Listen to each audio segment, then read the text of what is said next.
Good morning. I'm Kelly Place, representing the Virginia Watermen's Association as its Director of Research and Policy. For numerous reasons, we ardently oppose issuance of this permit, especially under the existing regulations, which essentially govern the use and application of wastewater biosolids sludge. These regulations were not originally promulgated, as you know, to regulate industrial residuals, better known as industrial sludge. We believe these dangerous materials should continue to be landfilled and monitored under the most stringent regulations. If these materials are ever to be used in any semblance of the manner proposed in this application, it's essential that an appropriate regulatory and enforcement regime be designed for the specific characteristics of these materials found in these industrial wastes.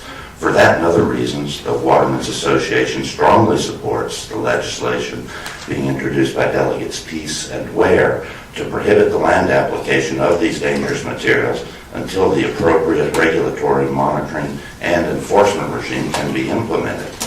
We believe that any objective scientific, social, or economic risk-reward analysis would never suggest that widespread land application of these industrial wastes would really result in more societal benefits than harms, especially over the long term. Beyond the nitrogen and truly excessive phosphorus levels, some of the dangerous substances in these industrial wastes that concern us most are the myriad of heavy metals, endocrine disruptors, antibiotics, and other emerging contaminants. We don't believe Synagro, DEQ, or VDH have adequately assessed the harm that these contaminants will cause individually, let alone have they assessed or predicted the negative synergies that will result from the interactions of these substances with each other. Under no circumstances do we believe terrestrial applications of industrial sludge should be allowed in the tidal regions of Virginia. Most of our estuaries are already on the impaired waterway list, and we believe the proposed permit would demonstrably exacerbate these impaired waterways. We believe approval of this permit is directly contradictory to Virginia's obligations under the Chesapeake Bay Act and the Chesapeake Bay Agreement. Take, for example, the part of this proposed permit that would allow application of this industrial waste on well over 700 acres of land bordering the Pamunkey River. Please note that this farm is right in the middle of a 72-mile stretch of the Pamunkey that has fish consumption warnings for a number of species due to mercury and PCB contamination, among others. Note that aside from these contaminants, the Pamunkey, like our other tidal estuaries, has frequent and chronic problems with anoxic and anoxic conditions. Note that the excessive nitrogen and really excessive phosphorus are among the main culprits for the oxygen deficits that plague the estuary. Note that these conditions are those which enable the methylation of inorganic mercury into the dangerous organic neurotoxin methylmercury. Note the rapidity and the certainty with which this methylated mercury bioaccumulates in the fish, birds, and humans that eat them. Hence the methylmercury fish consumption warnings in the Pamunkey. Please note that even if the inorganic mercury present in this sludge did remain locked in the land, and we don't believe it will, and even if the nitrogen in the sludge did remain in the land or crops grown there, and we don't believe it will, we know that the excessive levels of phosphorus in the sludge will make its way to the water. Therefore, we can demonstrably show that the excessive levels of nitrogen and phosphorus in the river will not decrease, but will likely increase if this permit is approved. Furthermore, the oxygen deficits that enable the methylmercury to bioaccumulate in the fish, birds, and humans that eat them can be demonstrably predicted. This means these fish consumption warnings would never abate, but would persist and demonstrably grow worse, especially since the airborne deposition of mercury will continue, and some of the mercury in the sludge will make its way into the water through one pathway or another. Please note that the Mattapamata River has exactly the same problems, exactly the same fish consumption warnings, and would have essentially the same results, because it's bounded by King William and King and Queen counties, which have thousands of acres of land, which would also have this same material applied to it. Therefore, For those reasons alone, the proposed permit is not nearly adequate to protect the health of humans, animals, or the Chesapeake estuarine ecosystem. Even worse are the unmeasured and unaccounted for varieties of hormones and other types of endocrine disruptors that are in the materials from all three sources of these industrial residuals, whether from sludge land water runoff, wastewater treatment effluent, or other sources. We know we have a tremendous problem in our waterways with the endocrine disruptive effects of a number of known and emerging contaminants. Please note that Smithfield and Purdue source materials in this industrial sludge are laden with significant levels of growth hormones deliberately given to the pigs and chickens. Additionally, the various heavy metals and other substances in this sludge are often known to have gender-bending or disruptive effects at very low levels. The untold thousands of fish in the Potomac River and elsewhere did not just decide to develop male and female organs on their own volition. Endocrine disrupting substances introduced by humans are what has caused this. There is no telling how many fish and other organisms have not successfully reproduced because of it, but it's a certainty that it's happening right now. We all cringe when we read that a toxic discharge, a harmful algae bloom, or oxygen deficient dead zone has caused hundreds or thousands or millions of fish to die. But at least in those cases, we can see what's happened and possibly mitigate or correct the situation. However, it's the vast fish kills on the microscopic level that we don't see that are particularly insidious. The vast billions of fish and shellfish, zooplankton and larvae that die from endocrine disruption far before they mature is what we really need to be concerned with.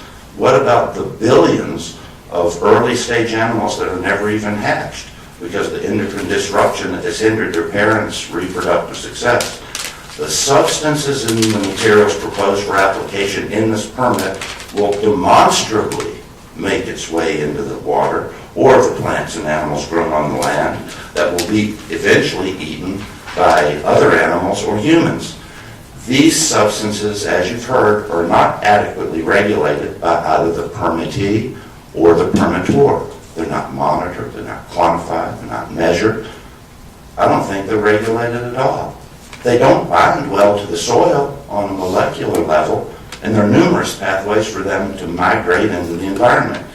Increasing the deposition of these various endocrine disruptors, which this permit would clearly do, strikes at the very heart of the success of the reproductive processes of the aquatic and avian fauna that are integral to the Chesapeake Bay's ecosystem, their estuarine ecosystem. Equally alarming are the large amounts of excess antibiotics that are found in the Smithfield and Purdue animal residuals. They're also extremely dangerous, although they're not regulated. They're not measured. We know there's a problem. We know that we have a worldwide crisis of antibiotic-resistant bacteria that are ever increasingly dire threats to human health. We know that this sludge already has antibiotic-resistant microbes in it.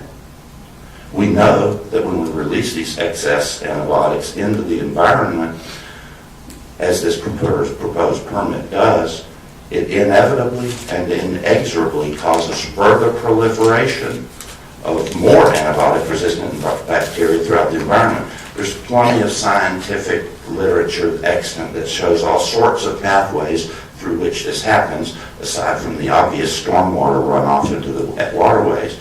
For example, Purdue and Smithfield give their heavily crowded animals a lot of antibiotics so they won't get sick and transmit illnesses like wildfire. The bacteria in the animals and their waste become ever more resistant through natural selection. The antibiotic and bacterial-laden waste is applied to thousands and thousands of acres. The worms and other soil organisms develop their own antibiotic-resistant bacteria, which proliferate and migrate further. The birds and other animals eat the worms and other organisms and spread these resistant bacteria to other land and water in numerous ways. There are a lot of pathways. Basic biology tells you that. And they don't bind to the soil. It's easy for these types of substances to migrate.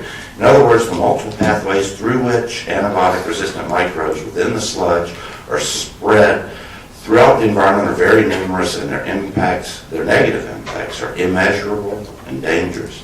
We're asking you to prevent these certainties in the first place, rather than having society try to mitigate it in the future when the cost would be exorbitant and the likelihood of success would be minimal. I'm going to diverge from any prepared text I have here to avoid repeating what other speakers have mentioned and try to address with whatever time I have remaining the 60 or 70 logical fair errors, errors of omission, errors of commission, and other problems that we have, and I had, with what Mr. Winters, the Synagro representative, and even my friend Mr. Palin, who does good work, and I have a great deal of respect for him, but first of all, the summaries that you all have been given by DEQ staff, who I also respect and have always had a great relationship, I've always appreciated, found them very responsive individually. Collectively, I've got a problem because sometimes the agency seems like a captured agency, much has happened in the past, especially with, say, the Virginia Department of Health, which of course is why these biosolid regulations were subrogated to DEQ in the first place. But many of the same problems remain. An example of the inadequacy on so many levels, I can barely start, of the summary are the one question that I asked at both the April 9th hearing in King William and the October 23rd hearing was, who is going to indemnify the victims for any harms that might accrue? And we were never really given a straight answer. If you go on the internet and look up the history across the U.S. or just in Virginia, the list of and the variety of violations from Synagro is absolutely astounding.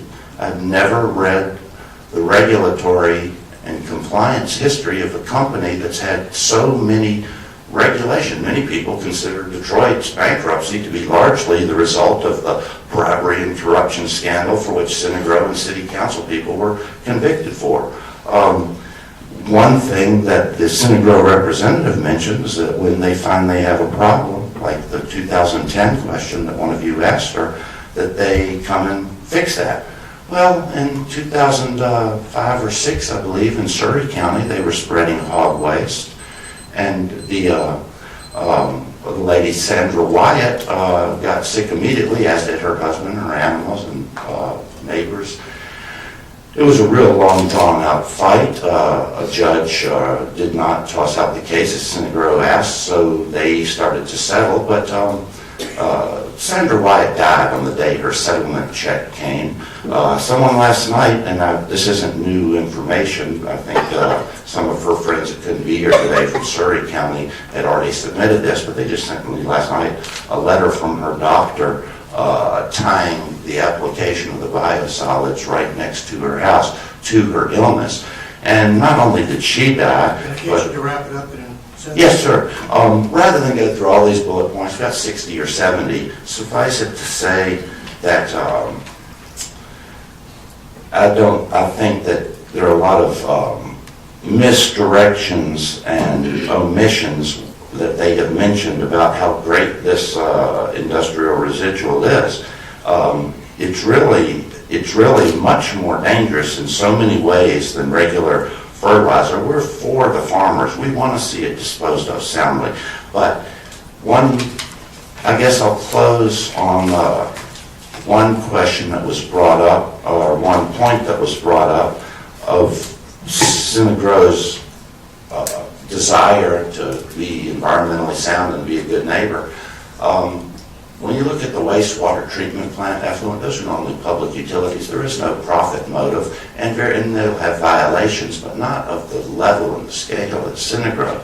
Synagro has a profit motive, and basically these same residuals that are in the Synagro part that comes from Smithfield are the same things that Smithfield in 1997 was convicted and fined in the largest violation of the Clean Water Act ever at that time in 1997.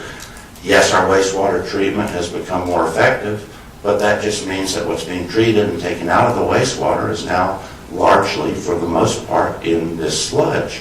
So we urge you, Mr. Paler had mentioned 90 days was when this had to be done.